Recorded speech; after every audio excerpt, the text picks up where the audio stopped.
بسم اللہ الرحمن الرحیم۔ رشتہ داروں سے تعلق بنائے رکھو۔ حضرت عبداللہ بن ابی اوفا رضی اللہ عنہ ہمارے پیارے نبی صلی اللہ علیہ وسلم کے ساتھی ہیں۔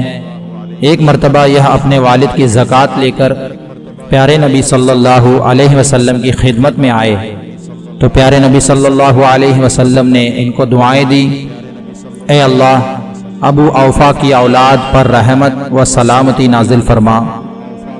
پیارے نبی صلی اللہ علیہ وسلم کے یہی ساتھی ایک قصہ بیان کرتے ہیں کہ ایک مرتبہ ہم لوگ عرفہ 9 ذی الحجہ کی رات میں حضور صلی اللہ علیہ وسلم کے پاس بیٹھے ہوئے تھے۔ آپ صلی اللہ علیہ وسلم نے ارشاد فرمایا، اپنے رشتہ داروں سے رشتہ ناتا اور تعلق ختم کرنے والا آج ہمارے درمیان میں نہ بیٹھے بلکہ وہ ہماری مجلس سے اٹھ کر چلا جائے۔ مجلس میں ایک نوجوان تھا جو بالکل کنارے سب سے آخر میں بیٹھا تھا۔ جب اس نے حضور صلی اللہ علیہ وسلم کا یہ حکم سنا تو فوراً وہاں سے اٹھا اور مجلس سے باہر چلا گیا اور تھوڑی دیر کے بعد واپس آ گیا۔ حضور اکرم صلی اللہ علیہ وسلم نے اس سے پوچھا، کیا بات ہے؟ تیرے علاوہ کوئی بھی آدمی اس مجلس سے نہیں اٹھا، تیرے مجلس سے اٹھنے کی وجہ کیا ہے؟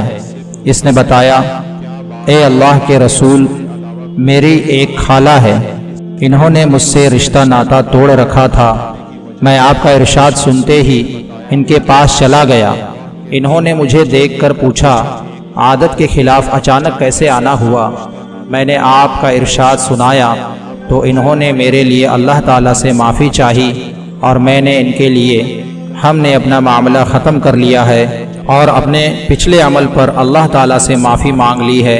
اب ہمارے آپس کے تعلقات بہتر رہیں گے انشاءاللہ۔ اس کے بعد میں واپس آ گیا تو آپ صلی اللہ علیہ وسلم نے اس کو شاباشی دی، تم نے بہت اچھا کام کیا، بیٹھ جاؤ۔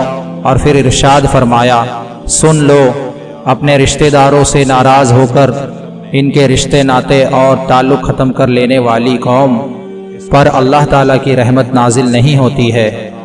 پیارے بچوں، ہمیں بھی اپنے رشتہ داروں سے مل جل کر رہنا چاہیے، ان سے لڑنا جھگڑنا نہیں چاہیے، بلکہ اگر وہ ناراض ہو جائیں تو ان سے معافی مانگ کر ان کو خوش کر دینا چاہیے۔ اللہ پاک سے دعا ہے کہ اللہ پاک ہم سب کو ان پیاری باتوں پر عمل کرنے کی توفیق عطا فرمائے، آمین۔